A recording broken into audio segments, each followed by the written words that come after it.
Hello lovelies, this is the feather stitch and it may look complicated but it's actually really easy. It's going to use the fly stitch and there's a tutorial for that in my playlist.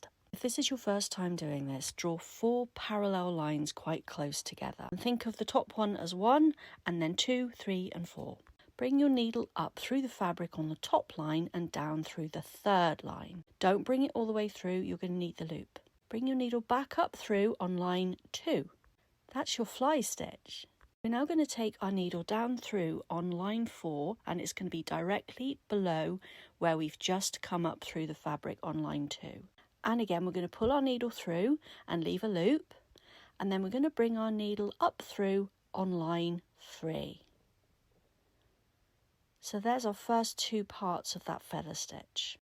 Now we're going to take our needle down through the fabric on line 1.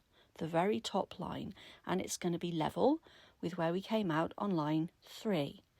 Keep the loop, bring your needle up through the fabric on line 2 a little bit along.